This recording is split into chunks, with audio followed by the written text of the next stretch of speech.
Hey guys, it's the Nerdy Movie Guy, and today I'm going to talk about Dune Part 2. I just recently had the chance to see it in the theaters, and this is one of the most intense movies I've seen in a very long time.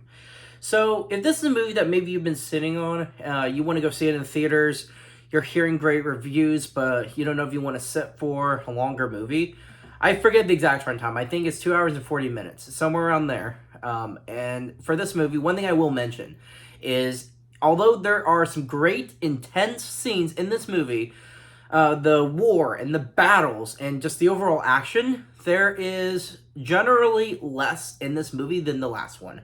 So, with that being said, the runtime just feels a little bit longer than it really is, just because of that. That does not discredit the movie at all. It just feels longer than I think it really is. So, let's get into it. So, Paul Atreides is a great character for this franchise, a great actor. And in the first movie, we really get to see his character grow. More in the second half than the first half, but we see a lot of character development with him, and it's pretty much on a generic scale. It's on a generic basis. He's getting some good character development after his father is killed, and he's with the Fremen. He's going to be around this new group of people that he sort of just wants to fit in now to survive. Surviving is really his main goal in the first movie, as we see in the end, because this is toward the end of the first one where we see him get this story. In this one, he is very much on a warpath. He very much has a vengeance against the Baron. And this movie, I am seeing a lot of people are comparing Paul Atreides to Anakin Skywalker in the sense of someone starting out good, turning very vengeful. Now, I haven't read the books for Dune, so I don't know where Paul Atreides' story is supposed to be at the end of the series. I don't know how many movies they're going to make. However, I think comparing him to Anakin Skywalker, even though the movies are compared to being similar, I think there's still a very different tone with these two characters. The main reason that I say it is very different is Anakin Skywalker was used and encouraged and betrayed into the role he eventually had. When it comes to Paul Atreides, he was very much in control of the decisions he made in this movie. So his vengeful warpath was, his own path he chose for himself. He may have some encouragement by others around him, but no one makes the decision for him. That's what we understand in this movie about his character. So, in this movie, obviously, it's hard to talk about the cast because it's such a stacked cast and everyone does a phenomenal job.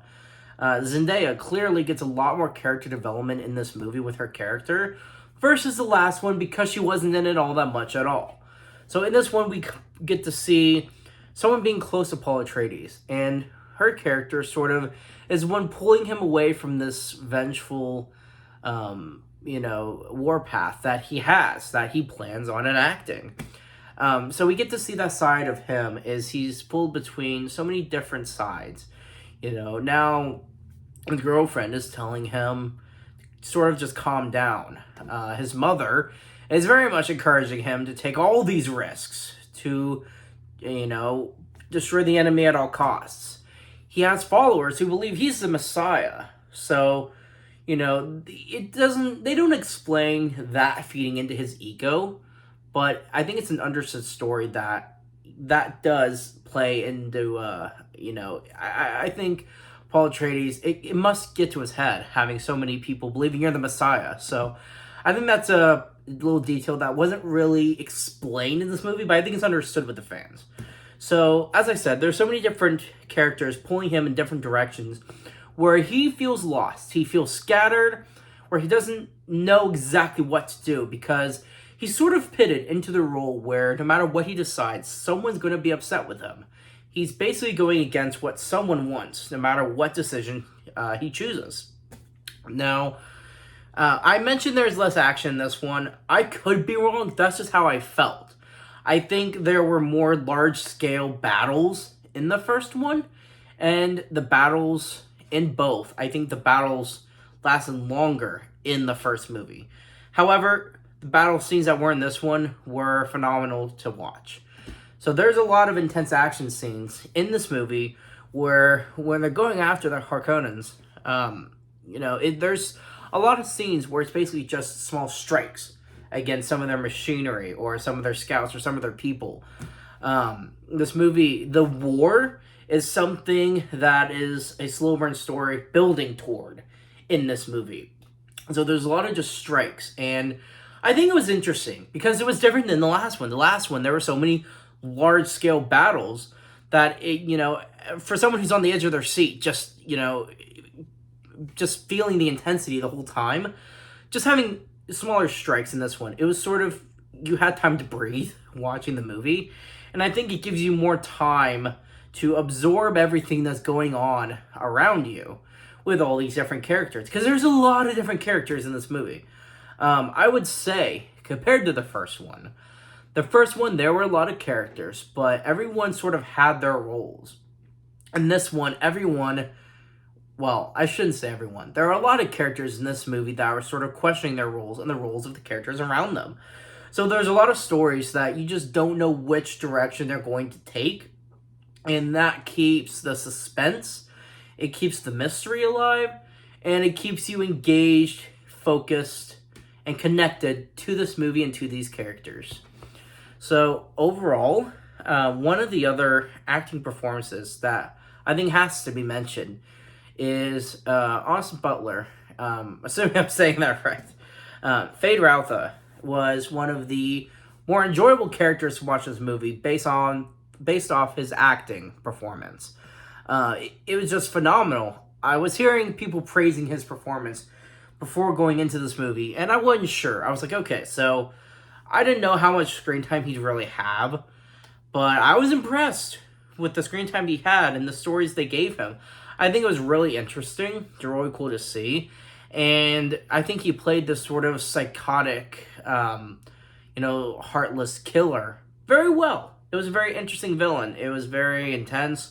I feel like his villain actually posed a threat to the characters. A lot of action movies struggle to have villains feel like they actually do pose a threat. A lot of them are just there, or maybe they killed one family member and then they don't really do much for the rest of the movie at all. So that was not the case in this movie, and it was cool to see that. So at the end of the movie, we do get Paul Atreides versus Fade Routha. And if you've seen the original movie, if you've read the books, you know what's happening. I knew what was going to happen. What I didn't realize is that's where the movie was going to end, is right after their duel. The whole scope of the war to come, I did not realize that was going to be a part of it. I saw the original movie, I believe it was the 80s. I saw it just once, so I don't remember it all that well. But I remember after Fade Routha was defeated, it was sort of a happy ending for the movie. And the original movie never really teased that there would be another movie. And I don't remember them teasing more story to come. So when Paul Atreides went to fight Fade Routha, I thought, okay, is this is Dune not going to be a trilogy anymore? Is this it? And I realized, okay, this is just the beginning. And it was really cool to see. Because, not reading the books, I had so much story that I feel is yet to come for this franchise, not spoiled for me. So I got to be surprised by everything thrown at me in this movie, especially in the finale for it. So this whole war, I am excited to see where it's going to go. I am hearing some people online are a little hesitant for movie 3 because I'm hearing a lot of people are saying, of course it's just people's opinions, a lot of people are saying that the third book is the worst one in the series. So I don't know if that's true, but what I'm hearing is if it is the worst book, people are worried that the next movie will be the worst movie. I don't know how they could do that. They got an amazing cast. The director's done a great job with movie 1 and movie 2. So I have a lot of hope that the third one will be just as exciting and intense and thrilling as these two movies have been. So overall, I am a fan of the franchise. I wish I had read the books, but the fact is, I just haven't. I've seen now 3 of the movies that there has been for this franchise, and I can't wait to see where the next one takes us. Can't wait to see where the next one takes these characters. I'm engaged, connected to them. I feel that they've done a great job with building the relationship between the audience and characters, where now we have characters we're rooting for, characters we want to be defeated, and stories where we feel a little worried to see where it's headed. So I think pulling the audience in a few different directions keeps us focused and focused on this franchise, to the point where I feel when movie 3 comes around, I don't think there's going to be a lot of people who've watched first 2 movies will just forget about the third. I think most people are invested enough by now, they'll go see the third one, which just sets them up for success. For the box office, for the cast, for multi-year contracts, if there's a movie 4, 5, or 6. So overall, I think this franchise is going in a great direction, and I can't wait to see how far it will go. Thank you guys so much for watching.